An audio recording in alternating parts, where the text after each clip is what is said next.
Hello everyone, आप सभी का स्वागत है आपके अपने YouTube channel best learning tutorials में। दोस्तों, आज हम करने वाले हैं परसेंटेज के ऊपर बहुत सारे प्रैक्टिस क्वेश्चंस की।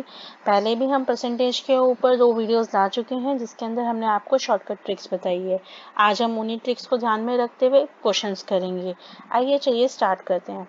हमारा बच्चों पहला क्वेश्चन है, सरोज इन्वेस्ट 72,318 रुपीज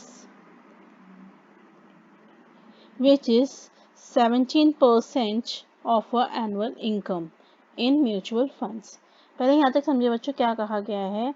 सरोज ने क्या करा है, अपनी जो एनुअल इनकम है, उसकी जो पूरे साल की इनकम है, उसका जो 17% है उसे म्यूचुअल फंड्स में लगा दिया है, जो कि कितना अमाउंट है 72,318।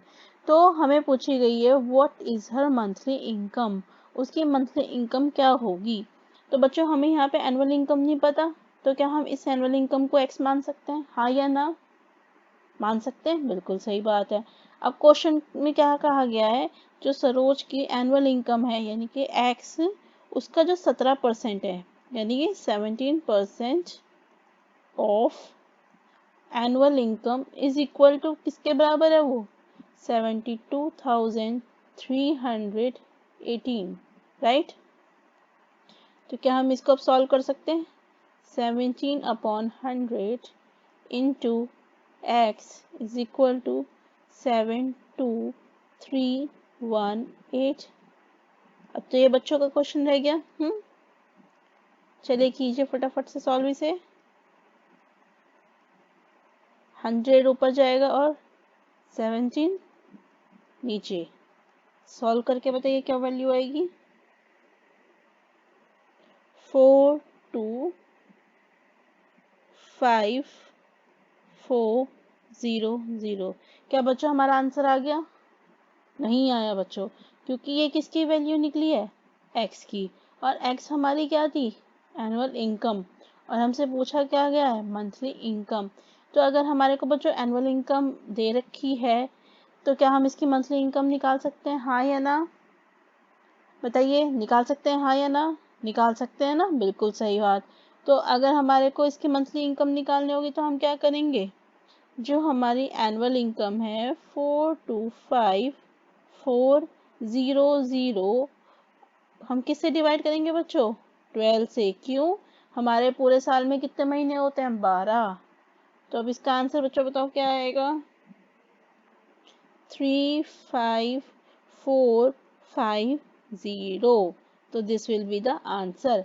अब बच्चों एक चीज देखिए, यहाँ पे ऑप्शन में आपको दोनों चीजें दे रखी हैं, तो आप कंफ्यूज मत हो जाइएगा कि आपने यहाँ तक निकाल लिया और सोचेंगे कि जी हमारा तो आंसर आ गया और ये लगा गया है, वहीं गलत हो जाएगा। पूरे क्वेश्चन को ध्यान से पढ़िएगा, समझिएगा, उसके बाद ही आंसर निकालिएगा। ये क्वेश्चन सभी बच्चों को समझ में आया? किसी को कहीं कोई दिक्कत? चलिए अगले क्वेश्चन की ओर बढ़ते हैं।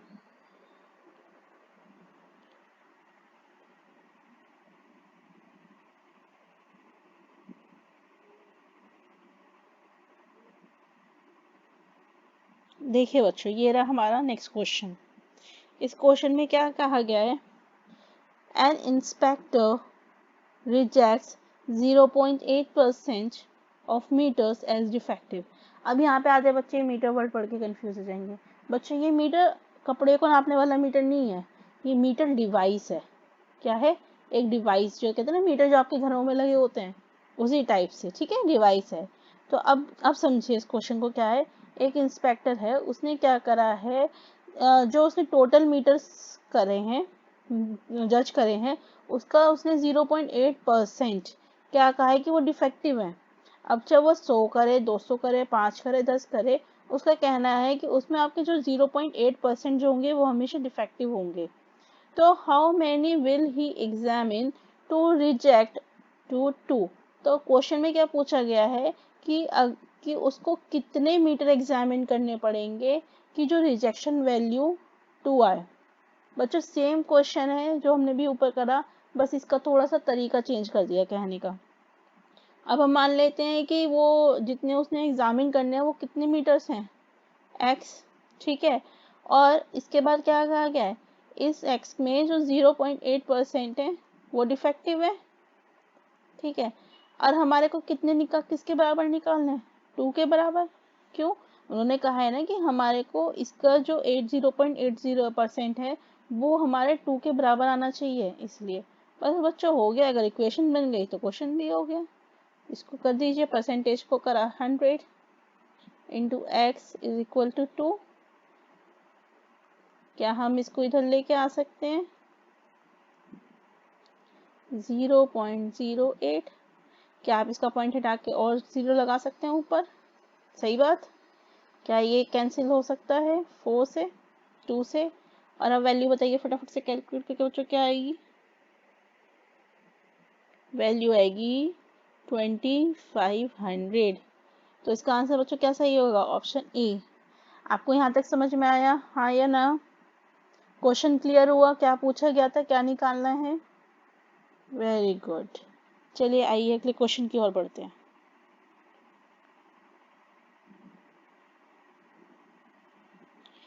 इस क्वेश्चन में देखिए बच्चों क्या कहा गया। 65% of a number is 21 less than 4/5 of that number।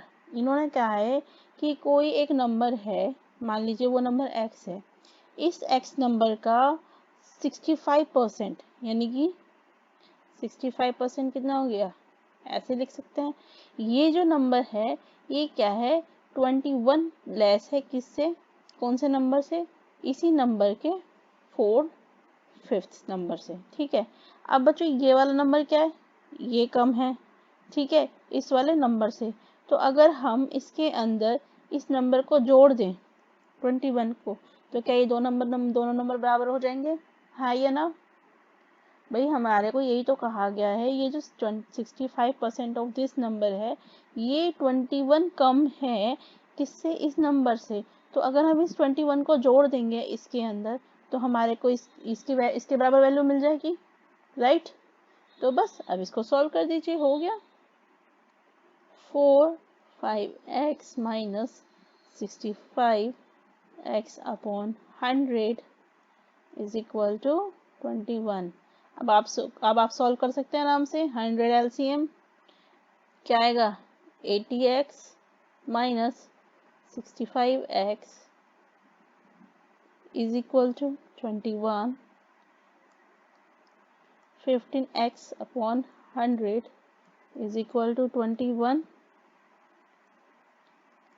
x is equal to 21 into 100 upon 15। तो बताइए बच्चों क्या आंसर आएगा? जल्दी से कैलकुलेट कीजिए, बताइए।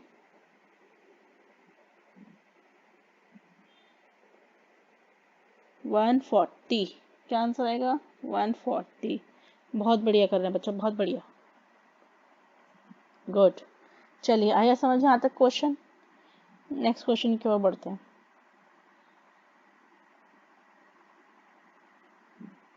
इस क्वेश्चन में देखिए बच्चों क्या कहा गया। If the sales tax ought to be reduced from 3.5 to 3 1/3%, then what difference does it makes to a person who purchases an article with a marked price of 8400?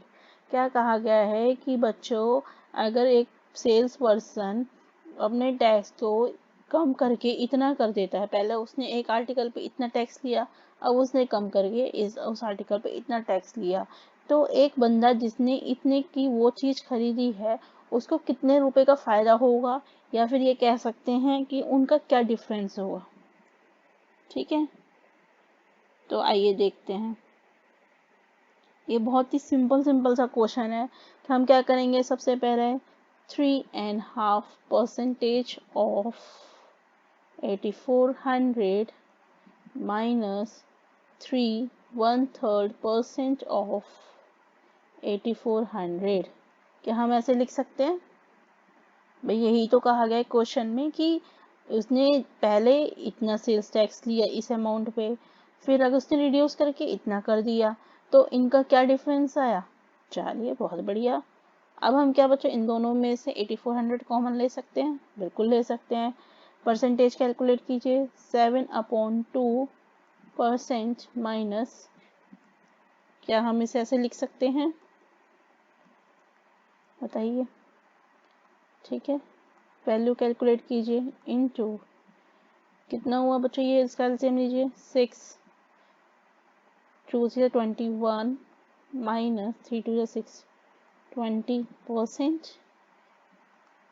8400 into 1/6%। ठीक है, तो बताइए बच्चों वैल्यूज कैलकुलेट करके क्या है? 14 correct, बिल्कुल। तो उस बच्चों उस पर्सन को कितने रुपए का फायदा हुआ? 14 रुपए का। तो इसका आंसर सही क्या होगा? ए। आइए अब नेक्स्ट क्वेश्चन की ओर बढ़ते हैं।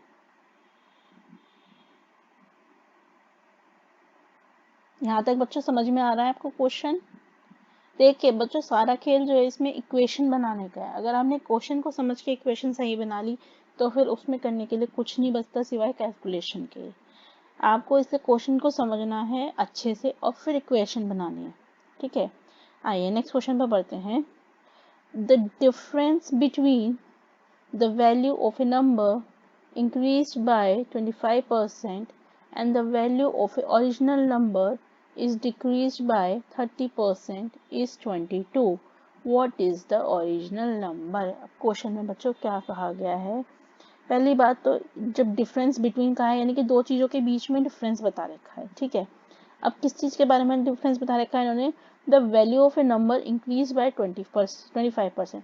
यानी कि कहते हैं कि कोई एक नंबर है, मान लीजिए कि एक्स नंबर है, अगर हम इसको 25% से इंक्रीज कर दें, ठीक है, तो हम मान सकते हैं कि बच्चों 25% से इंक्रीज करा, यानी कि अगर हम 100% मान के चले तो कितना हो जाएगा? 125%। ठीक है, फिर उसके बाद क्या कहते हैं कि उसी ओरिजिनल नंबर को हम 30% से डिक्रीज करें, यानी कि 100 का 30% कितना हो गया? 70%। ठीक है, इस नंबर का तो डिफरेंस कितना आ रहा है बच्चों? 22। क्या हम इसे ऐसे लिख सकते हैं, हाँ या ना?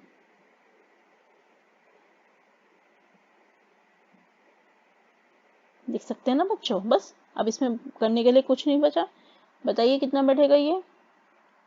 55x बाई 100 इंटू 22 5 2,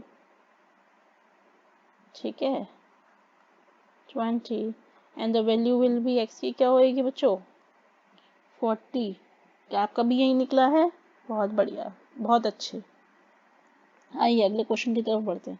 बच्चों ये बहुत इजी क्वेश्चंस हैं, अगर आप इन्हें नहीं कर पाएंगे तो आपको फिर बहुत आगे दिक्कत होगी, क्योंकि धीरे धीरे करके हम इनका लेवल बढ़ाते चले जाएंगे। आज बहुत बेसिक क्वेश्चन करा रही हूँ, कंसेप्ट क्लियर कर लीजिए ताकि आपको अगली वीडियो में बिल्कुल भी दिक्कत ना हो। ठीक है, आइए चलिए यहाँ से पढ़ते हैं। Mrs Roy spend 44,620 on Diwali shopping. बच्चों मैं एक बात और बता दूं, हम जितने भी क्वेश्चन यहाँ पे कर रहे हैं वो आपके किसी न किसी एग्जाम में आए हुए हैं, हम वही क्वेश्चन कर रहे हैं, इसलिए इनको बहुत ध्यान से करिए और समझिए ताकि आपको किसी भी एग्जाम में आगे जाके दिक्कत ना हो। अब चलिए क्वेश्चन पे चलते हैं कि मिसेस रॉय हैं, उन्होंने दिवाली शॉपिंग में ये वाली जो अमाउंट है उसे खर्च किया, जिसमें से क्या करा उन्होंने 32,764 रुपीज़ उन्होंने लैपटॉप में खरीदा, और बाकी का जो 32% है टोटल अमाउंट का उनके पास क्या है? कैश है। What was the total amount? उनके पास टोटल अमाउंट कितनी थी?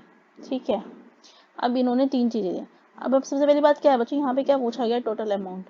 तो हम क्या टोटल अमाउंट को एक्स मान सकते हैं, हाँ या ना? अभी तक भी एक्स ही तो मानते आ रहे हो ऊपर से नीचे तक, तो एक बार और एक्स मान लेते हैं, है ना? अब इन्होंने क्या कहा है, मिसेस रॉय ने कितनी अमाउंट? 44,620 तो दिवाली शॉपिंग पे खर्च कर दी। चलो जी ठीक है, कोई बात नहीं, बहुत महंगी शॉपिंग करी है। उसके बाद इन्होंने कहा कि और क्या करा है, इन्होंने 32,764 इन्होंने लैपटॉप में खरीद लिया। चलो जी बहुत बढ़िया चीज। अब इन्होंने क्या कहा है आगे, the remaining 32% of the total amount she had as a cash with her. बचा हुआ जो 32% है उनके पास क्या है? वो कैश में है। What was the total amount?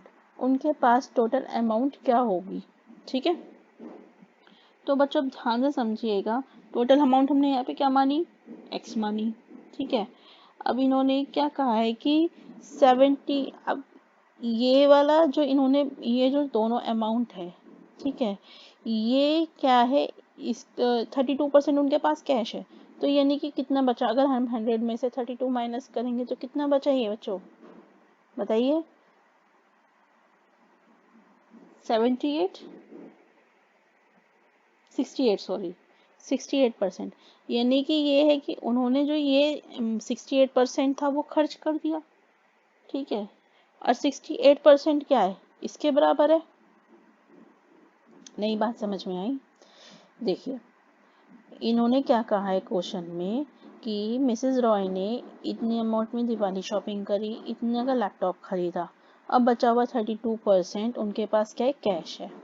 तो इतना, इसका क्या मतलब हुआ कि उन्होंने जो कैश में अमाउंट है उसके अलावा जितना भी परसेंटेज है, दैट इज 68%, उन्होंने खर्च कर दिया।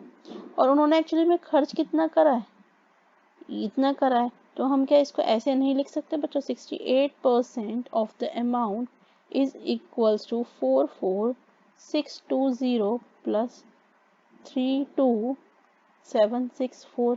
क्या हम इसे ऐसे लिख सकते हैं, हाँ या ना, बिल्कुल लिख सकते हैं। इसमें हमने बच्चों रिवर्स क्रोनोलॉजी लगा दी। अब हम सीधा ना करके इसको थोड़ा सा घुमा के कर दिया क्वेश्चन को, क्वेश्चन वही है, बस घुमा दिया क्वेश्चन को। अब बस बच्चों आपको सॉल्व करना है इसको, एंड सॉल्व करके बताइए अमाउंट कितनी आएगी, जल्दी से बताइए फटाफट से।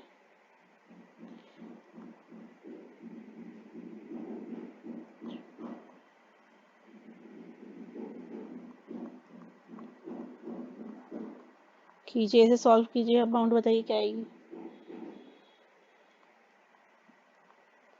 तो बच्चों दिस इज द अमाउंट।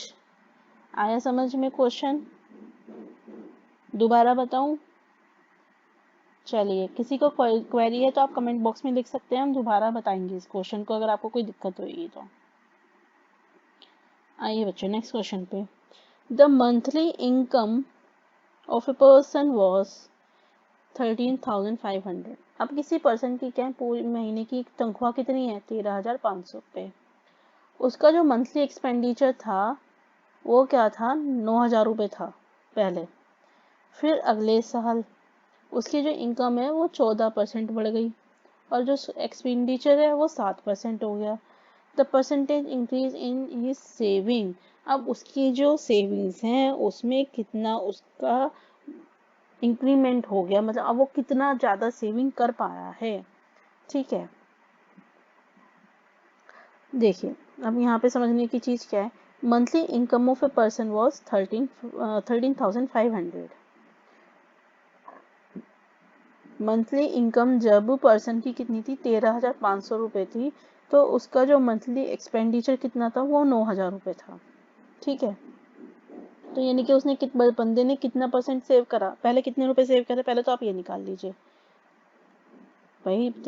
जब 13,500 रुपये उसकी इनकम थी जिसमें से उसने 9,000 खर्च कर दिए, तो उसके कितनी सेविंग्स करी उसने, बताइए जल्दी से।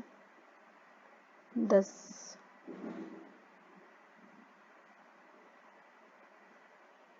बताइए फटाफट कितनी सेविंग करी।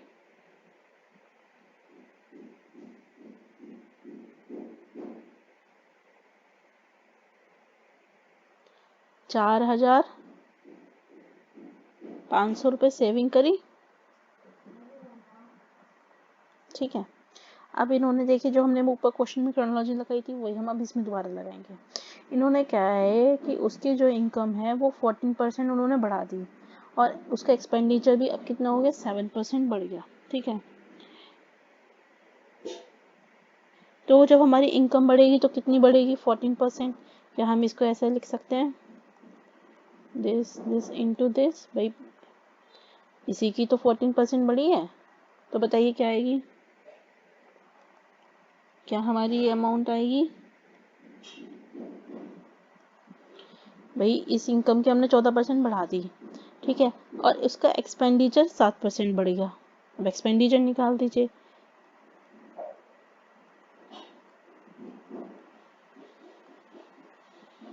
बताइए क्या वैल्यू आएगी। ठीक है, तो अब जब उसकी इनकम ये हो गई, एक्सपेंडिचर ये हो गया, तो इनका डिफरेंस कितना हो गया, अब उसकी सेविंग कितनी हो गई।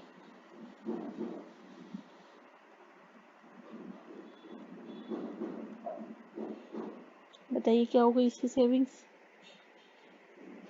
5760। तो बच्चों पहले उसकी सेविंग्स इतनी हो रही थी, अब उसकी सेविंग्स इतनी हो रही है, तो उसकी जो परसेंटेज है सेविंग की वो कितनी बढ़ गई। हम क्या करेंगे, अब इसमें से इसको माइनस कर देंगे। 450।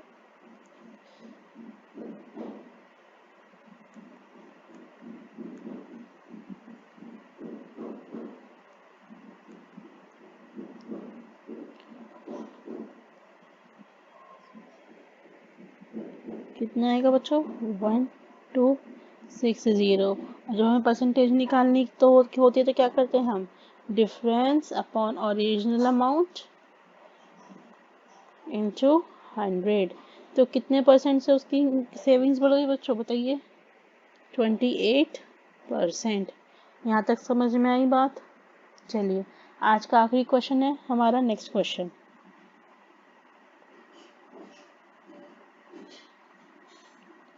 देखिए क्या लिखा है। A man buys a house for ₹5 lakh. एक आदमी है, उसने क्या करा, 5 लाख का कोई घर खरीदा एंड रेंट्स इट, फिर उसे रेंट पे दे दिया। He puts 12.5% of each month rents aside for repairs.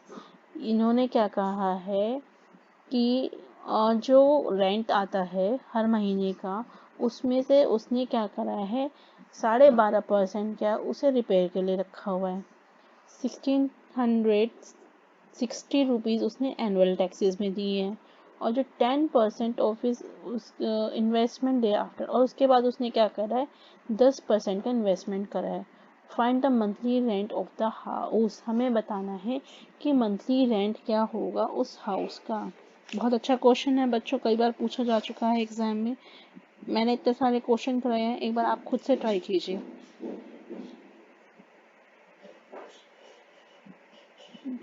Yes कीजिए, खुद से ट्राई कीजिए एक बार। इतने सारे क्वेश्चन कराने के बाद एक बार आप ये खुद से ट्राई कीजिए।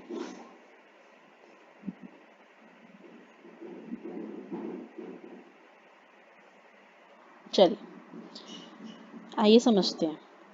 अब इन्होंने बच्चों क्या कहा है, पहली बात तो हमें मंथली रेंट पूछा है हाउस का, तो इसको हम एक्स मान लेते हैं।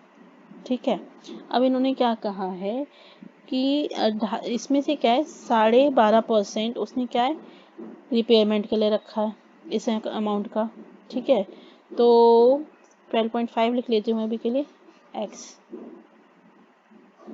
ठीक है, परसेंट उसने क्या है रिपेयर के लिए रखा है, और क्या करा है, प्लस 1600 उसने एनुअल टैक्सेस के लिए रखा है। ठीक है, अब इसमें से जो बचा हुआ अमाउंट है उसको की उसने सेविंग करी है। ठीक है, तो यानी कि अगर इसमें से कितना बचेगा अमाउंट, भाई एक्स माइनस दिस, और ये जो सेविंग्स है वो क्या है, वो 10% है उसका इन्वेस्टमेंट, यानी कि 10% ऑफ 5 lakhs। 5 लाख का खरीदा था ना बेटा। ठीक है, समझ में आई इक्वेशन क्या बनी, कैसे बनी। तो बस अब तो बच्चों इसमें कुछ बचा ही नहीं है करने के लिए। x माइनस 12.5% को हम कैसे लिख सकते हैं, 25/2, ठीक है, इंटू 1/100 इंटू एक्स प्लस 1600। ठीक है, इज इक्वल टू, इसका 10% बच्चों कितना होगा, 50,000। ठीक है, तो जब हम बच्चों को इक्वेशन सॉल्व करेंगे तो क्या आएगा,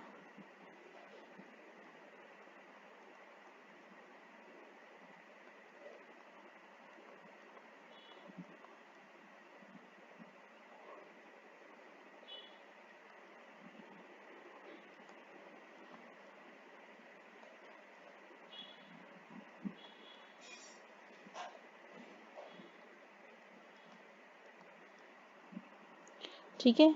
अब ये जो बच्चों क्या है, ये हमारी जो इनकम आई है, ठीक है। अच्छा हाँ बच्चों, ये थोड़ी सी हमने गड़बड़ कर दी, हमने ये वाला क्या है, ये एनुअल इनकम मानी है, ठीक है। ये एनुअल इनकम आई है हमारी, तो हमारी मंथली इनकम क्या होगी, हम क्या करेंगे, इस वाली जो अमाउंट है इसको 12 से डिवाइड कर देंगे, तो क्या आएगा 4920। इसका आंसर होगा आपका ए। यहाँ तक बच्चों समझ में आई। चलिए बच्चों, अगर आपको वीडियो अच्छी लगे तो हमारे साथ बने रहिए, हम और भी क्वेश्चंस इसके साथ लाते रहेंगे, आपको क्वेश्चंस करवाते रहेंगे। लाइक और शेयर कीजिए। Thank you so much.